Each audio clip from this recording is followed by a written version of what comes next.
The morning sun reflected off the glass walls of Summit Technologies headquarters, creating a dazzling display that caught the eye of every passerby. The towering building stood proudly in the heart of the business district, a testament to 15 years of innovation, determination, and unwavering vision. The founder and CEO had just returned from an exhausting but successful month-long business trip across Asia, where he had secured partnerships that would take his company to new heights. He walked through the busy street, taking in the familiar sights and sounds of the city he called home. Despite his jet lag, there was a spring in his step. He was excited to be back and eager to share the good news with his team. He wore what felt comfortable after the long flight, a pair of well-worn jeans and a simple blue button-down shirt with sleeves rolled up to his elbows. His backpack, filled with souvenirs for his staff, hung casually over one shoulder. The CEO smiled as he remembered how this building looked when he first bought it. Back then, it had been a rundown office space that nobody wanted, but he had seen its potential. Just like people had overlooked the building, many had overlooked him too. But he had learned early in life that other people's limitations shouldn't become his own. As he approached the entrance, he noticed something different. Mr. Kumar, the friendly security guard who had worked the morning shift for the past decade, wasn't at his usual post. Instead, an unfamiliar face sat behind the reception desk, someone who must have joined the company during his absence. He made a mental note to introduce himself properly. He always made it a point to know every employee by name. Walking through the parking lot, he couldn't help but reflect on his journey. This very spot used to be where he would park his old, beat-up car in the early days, when he was working 18-hour days, coding in a tiny office with dreams bigger than his bank account. Now, the parking lot was filled with cars belonging to over 300 employees. People who had believed in his vision and joined him on this incredible journey. The morning bustle was picking up around him. Early bird employees hurried past with their coffee cups, delivery trucks made their morning rounds, and the city was coming to life. He paused for a moment to check his phone. Several messages from the Asian partners had come in overnight, all expressing their excitement about their future collaboration. The weight of the backpack reminded him of the small gifts he had carefully chosen for his team, traditional crafts from each country he visited. He believed in celebrating not just the big victories, but also the small moments that made their company culture special. His assistant would probably scold him again for bringing back too many souvenirs, but he couldn't help it. His company wasn't just a business, it was a family. He looked up at the building again, this time noticing the new company sign they had installed during his absence. It gleamed in the morning light, looking even better than the design proposals he had approved before leaving. The sight filled him with pride, not just in the physical growth of his company, but in what it represented. A place where talent was recognized regardless of background, where innovation thrived, and where every person had the opportunity to grow. As he reached for the door handle, he couldn't have known that the next few minutes would test everything he stood for. The new receptionist was about to make an assumption that would spark a chain of events, transforming not just one person's perspective, but an entire corporate culture. But for now, he was simply a man in casual clothes, returning to the company he had built from nothing, carrying dreams that were still bigger than his achievements. Little did anyone know that this ordinary morning would become a story shared in corporate training sessions, motivational speeches, and media headlines. But the true impact wouldn't be in the headlines or viral social media posts that would follow. It would be in the quiet changes that would ripple through the lives of everyone involved, starting with what was about to happen behind those gleaming glass doors. As the CEO pushed open the glass door, the new receptionist's head snapped up from her computer screen. Her welcoming smile quickly faded as she gave him a quick once-over, her eyes lingering on his casual clothes and backpack. Before he could even reach the security gate, she had already stepped out from behind her desk, clipboard clutched to her chest like a shield. "Excuse me, sir," she called out, her voice carrying that particular tone that somehow managed to make Stir sound anything but respectful. "The building isn't open to the public." Do you have an appointment? He smiled warmly, understanding her confusion. Actually, I work here, he explained, reaching for his phone where his ID was stored. I just got back from a business trip and I know everyone who works in this building. She cut him off, taking another step forward. And I can assure you that you don't. If you'd like to make an appointment with someone, I can help you with that, but you'll need to step outside. The lobby fell quiet. A few early morning employees who had been chatting by the elevator stopped their conversation, uncomfortable with the scene unfolding before them. They were new faces. None of them had been around long enough to recognize their CEO in his casual attire. There must be a misunderstanding, he said calmly, keeping his voice steady and professional. If you could just let me show you my credentials. The receptionist raised her hand to stop him. Sir, I've already told you this is a private building. We have very important people working here, and I can't just let anyone walk in off the street. Now, I'm going to have to ask you to leave before I call security. He took a deep breath, memories flooding back of similar moments throughout his career. Being mistaken for a delivery person at his first investor meeting, being asked to use the service entrance at industry conferences, being questioned in his own office parking lot. Each time, he had chosen to respond with dignity rather than anger, to educate rather than escalate. I understand you're doing your job, he said, his voice still calm despite the familiar ache in his chest. But I think we can resolve this professionally. Would you mind calling up to the executive floor? Ask for the CEO's office. The receptionist's expression hardened. Sir, I'm not going to disturb the CEO's office because someone in jeans and a backpack demands it. This is your final warning before I call security. He noticed more people gathering in the lobby now, watching the scene unfold. Some looked embarrassed, others confused, but no one stepped forward. It was a familiar silence, the kind that spoke volumes about how comfortable people were with confronting everyday injustices.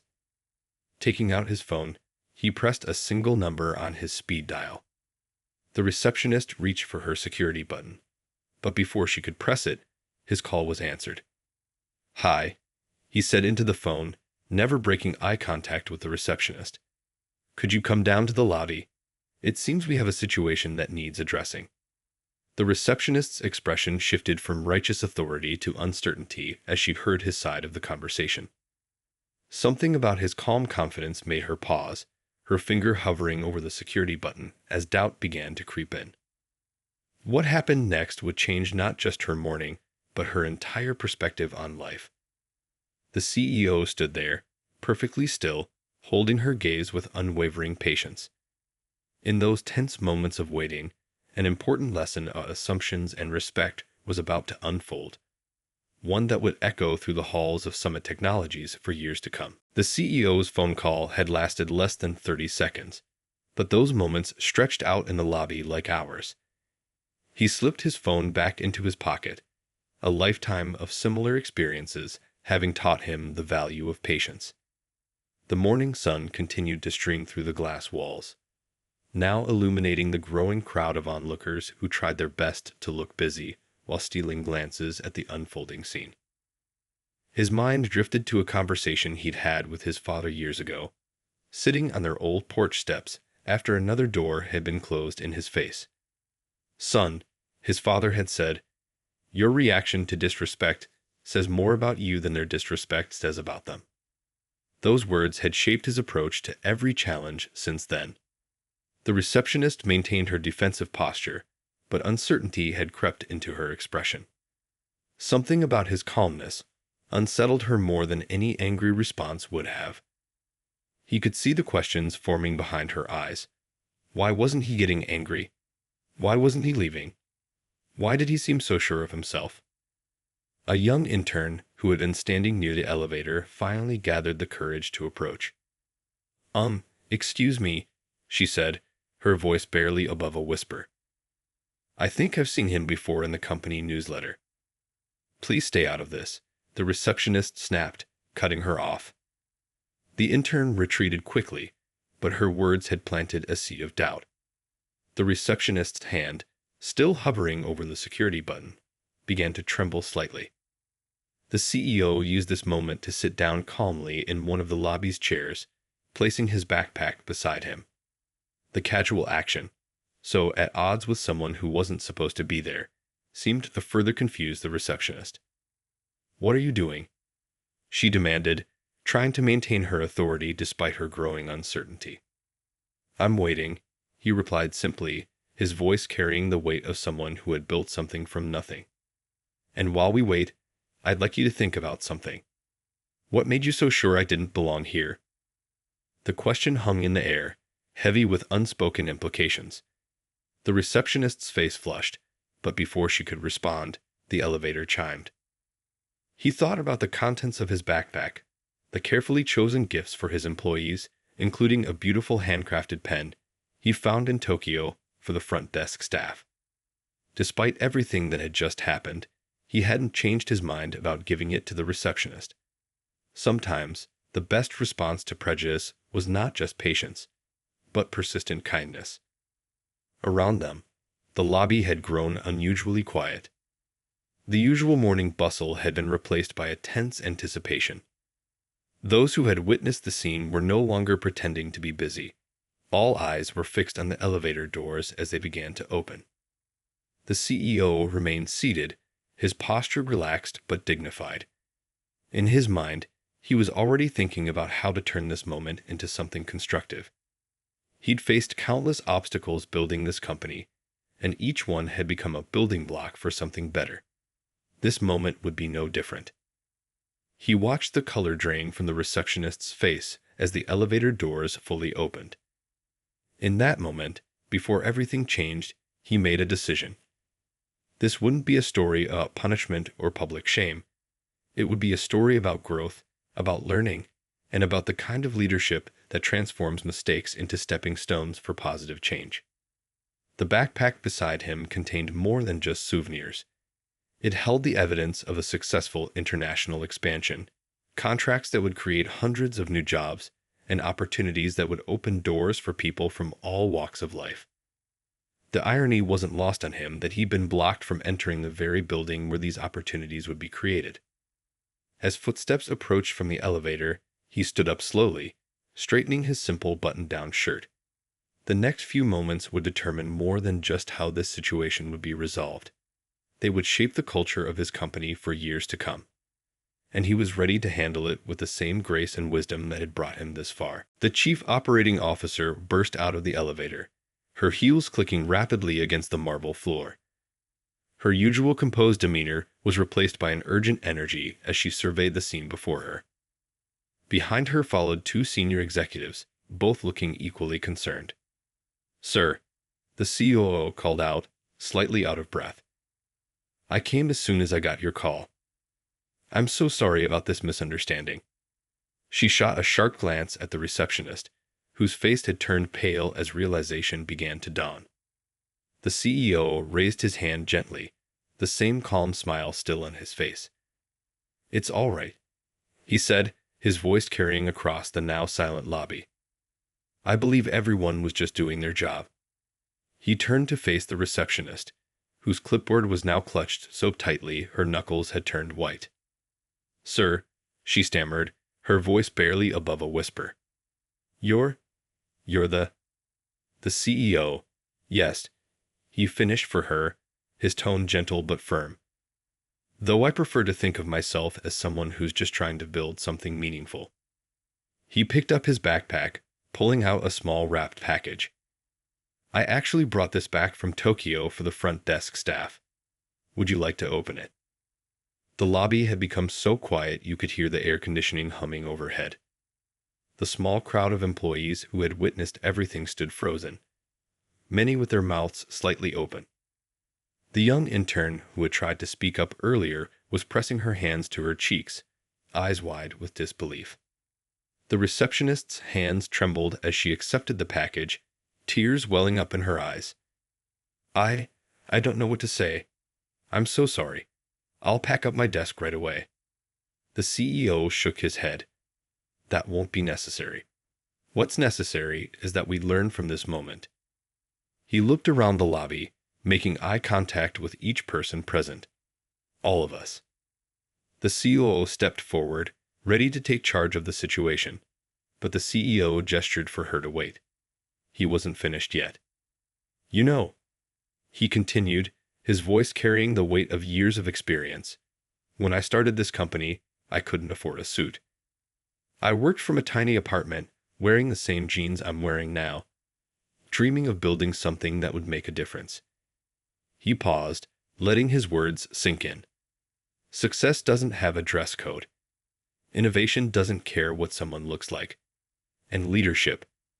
Well, true leadership is about how we treat people, especially when we think nobody's watching. The morning sun had risen higher now, its rays casting long shadows across the lobby floor. Somewhere in the building, phones were ringing unanswered as employees remained transfixed by the scene unfolding before them. Sir, one of the executives started, should we call a company meeting? The CEO nodded slowly, a thoughtful expression crossing his face. Yes, but not for the reason you might think. He turned back to the receptionist, who was still holding the unwrapped gift, tears now flowing freely down her cheeks. What happened here today isn't just about one mistake. It's about the assumptions we all carry, the judgments we make without thinking, and the opportunities we miss because of them. He reached into his backpack again, pulling out a folder filled with contracts from his Asian business trip. I came back today excited to share news about our company's expansion, about new opportunities we're creating. But maybe the most important opportunity is right here, the opportunity to learn, to grow, and to build a company culture that truly reflects our values. The CEO's expression softened as she watched her boss handle the situation with characteristic wisdom. The morning's events would have far-reaching consequences, but not the kind anyone might have expected when the day began. By noon, the company's largest conference room was packed wall-to-wall with employees. The news of the morning's events had spread through the building like wildfire, passed along in hurried whispers and quick messages. Even those working remotely had logged into the video call, their faces filling multiple screens mounted on the walls. The CEO stood at the front of the room, still in his casual clothes, his presence somehow more commanding because of them. The receptionist sat in the front row, her eyes red but her spine straight, facing the moment with as much dignity as she could muster. Next to her, the COO had placed a supportive hand on her shoulder. I called this meeting, the CEO began, his voice warm but serious, not to single anyone out, but to talk about something that affects all of us. He paused, looking around the room. How many of you have ever felt judged before someone got to know you? Hands started rising slowly throughout the room. First just a few, then more, until nearly every person had a hand raised, including several executives. Keep your hands up if that judgment ever held you back from an opportunity, he continued. More than half the hands stayed raised. Now keep them up if you've ever made those same judgments about others. Almost every hand remained in the air, including his own. What happened this morning, he said, walking slowly across the front of the room, wasn't just about me being stopped at our front desk. It was about the assumptions we all carry, the biases we might not even realize we have, and the walls these create in our workplace and our world. He pulled out his old wallet, worn and creased with age. From it, he extracted a faded photograph showing a small electronics repair shop. This was my first business, he shared, holding up the photo. I fixed computers in a tiny shop while coding our first product at night. Customers would walk in, take one look at me, and walk right out. Some asked to speak to the owner, not believing it was me. The room was completely silent now, every person leaning forward slightly, caught up in the story. But one person gave me a chance, he continued, his voice softening with the memory. A business owner who looked past what I was wearing, past his own assumptions, and trusted me to fix his company's entire network. That one opportunity, that one person who chose to see potential instead of appearances, changed everything. He turned to the receptionist, whose tears had started flowing again. That's why I'm not angry about this morning. Because today isn't about punishment. It's about growth. It's about recognizing that we all have work to do, myself included. The COO stood up then, holding a folder. We're announcing some changes, she said, her voice clear and determined. Starting next week, we're launching a comprehensive training program on unconscious bias. But more than that, we're creating a new initiative to ensure our company culture truly reflects our values. The CEO nodded, picking up where she left off. Every person in this room has something valuable to contribute, regardless of how they look, dress, or speak. From this day forward, we're not just going to say that, we're going to live it. He walked over to the receptionist, extending his hand. Would you be willing to help lead this initiative? Your experience this morning, your perspective now, it could help prevent others from making the same mistakes. Sometimes our most difficult moments become our most valuable teaching tools. The receptionist stood slowly, wiping her eyes, and took his offered hand. The room burst into supportive applause, not the polite kind that dies quickly, but the genuine sort that builds and grows, carrying with it the promise of real change. Through the conference room windows, the same sun that had witnessed the morning's events now shone on a company in transformation. The day wasn't over yet, and the real work was just beginning, but something fundamental had shifted in the atmosphere of Summit Technologies. It was as if everyone could feel the walls of assumption and prejudice beginning to crack, letting in the light of understanding and growth. As the afternoon sun cast long shadows across the conference room, the CEO sat on the edge of the table, his casual stance making everyone feel more at ease. The formal meeting had ended, but many employees stayed behind, drawn in by his invitation to share stories and learn from each other. You know, he began, his voice carrying the warmth of shared experience. That little computer repair shop I showed you earlier wasn't just a business. It was my classroom. He pulled out his phone, scrolling through old photos until he found what he was looking for. A picture of a cramped room filled with computer parts. This was my first office, he continued, passing his phone around. Well, if you can call it an office. It was actually the back room of that repair shop. During the day, I fixed computers for local businesses. At night, I taught myself coding using those same machines. The young intern from the morning's incident raised her hand tentatively. But how did you go from fixing computers to all of this? She gestured at the gleaming building around them. The CEO smiled, remembering those early days. One repair at a time. One line of code at a time. One rejection at a time. He stood up and walked to the window, looking out at the city skyline. I had this idea for software that could help small businesses manage their inventory better. Every time I fixed someone's computer, I tried to tell them about it. Most people just saw a repair guy in old jeans. They'd pat me on the head and say, "Stick to what you know, kid." A soft murmur of recognition rippled through the room. Many present had faced similar dismissals in their own lives. But here's the thing about dreams, he continued, turning back to face the room. They don't care what you're wearing. They don't care what others think you should stick to. They just keep pushing you forward. He walked over to a whiteboard and picked up a marker. My breakthrough came from an unexpected place. One day, a business owner came in with a crashed hard drive. He was desperate. His entire inventory system was on that drive. While I was recovering his data, I showed him the program I'd been working on. He didn't see a repair guy in jeans.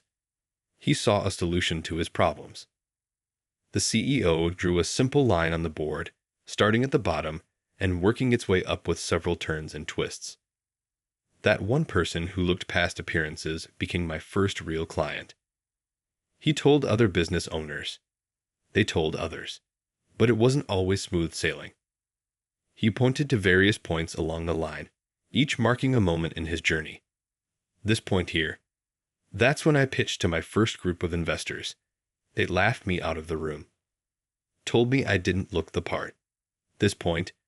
That's when a major tech conference refused to let me present, assuming I was part of the cleaning staff. The room had grown quiet again, every person hanging on his words. Even those who had heard pieces of his story before were captivated by the raw honesty of his telling. But each of those moments, he tapped the marker on the board for emphasis, taught me something valuable. They taught me that true innovation doesn't come from looking the part.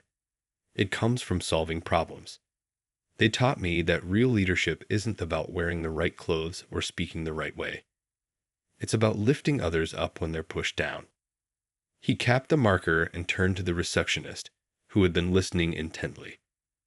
That's why this morning wasn't just about a mistake at our front desk. It was about choosing what kind of company we want to be, what kind of people we want to be. The late afternoon light filtered through the windows, casting a golden glow across the room. In that moment, Summit Technologies felt less like a corporation and more like a community coming together, learning from its struggles and growing stronger because of them. 3 weeks after the incident, Summit Technologies was a different place. The changes weren't just in new policies or training programs. They were in the small moments, the daily interactions, the way people looked at each other with new understanding. The receptionist, who had once blocked the CEO from entering his own building, now sat at her desk with a different kind of confidence. She had transformed her mistake into a mission, working alongside the human resources team to reshape the company's welcome procedures. The beautiful pen from Tokyo sat in a holder on her desk, not just as a reminder of her error, but as a symbol of the grace that had turned that error into opportunity. "Welcome to Summit Technologies," she greeted a woman in a hijab who had arrived for a job interview. "Can I get you some water while you wait?" Her smile was genuine, her eyes meeting the candidate's with warmth. 3 weeks ago, she might have made assumptions. Today, she saw possibility. The CEO watched this interaction from across the lobby, a quiet smile playing on his face. He was dressed in a suit today, not because he had to be, but because he chose to be. The company's new dress code policy explicitly stated that professional capability wasn't measured by appearance, and employees were encouraged to dress in ways that made them comfortable and confident. "You know," the CEO said, walking up beside him, "that training program you suggested is making waves in the industry. 3 other companies have called asking about it." He nodded, watching as the receptionist gave the job candidate a tour of the ground floor. "It's not just about training, though, is it? It's about the stories we're sharing." And stories were indeed being shared. Every Wednesday afternoon, the company now held what they called perspective sessions. Employees from all levels would gather to share experiences of times they'd faced prejudice or times they'd overcome their own biases. The sessions had started small, but now they had to book the largest conference room to accommodate everyone who wanted to attend. The receptionist had been the first to share her story, her voice shaking at first, but growing stronger as she spoke about that morning and what she'd learned since then. "I thought I was protecting the company," she had said, "but I was actually protecting my own assumptions about what success looks like, what a CEO should look like. I was wrong, and that wrong turned into the biggest right turn of my career." The lobby had been redesigned, too. Where there had once been just corporate artwork, there now hung photographs of employees from all backgrounds, all levels of the company, dressed in everything from suits to traditional cultural dress to casual wear. Above them all, a new company motto gleamed in silver letters: "Innovation has no dress code." A young programmer rushed past, his hair dyed bright blue, carrying a laptop decorated with stickers. He nodded respectfully at the CEO before hurrying to his team meeting. Last month, he might have been asked to tone it down. Today, he was celebrated for the brilliant code he wrote, not judged for how he chose to express himself. The CEO pulled out his old wallet again, touching the worn photo of his repair shop. He'd made copies of that photo, and it now hung in every department, accompanied by a simple message: every success story starts somewhere. What matters is not where you begin, but how you treat others along the way. The afternoon sun streamed through the lobby's glass walls, catching the edge of the receptionist's new nameplate. Below her name was a title that hadn't existed 3 weeks ago: Director of First Impressions and Inclusion Initiatives. She had earned it not despite her mistake, but because of how she'd chosen to learn and grow from it. As the job candidate returned from her tour, her face glowing with enthusiasm, the CEO knew that his company wasn't just changing. It was evolving into something better than he had ever imagined. The morning's mistake had cracked open a door, and through that door, a flood of positive change had poured in.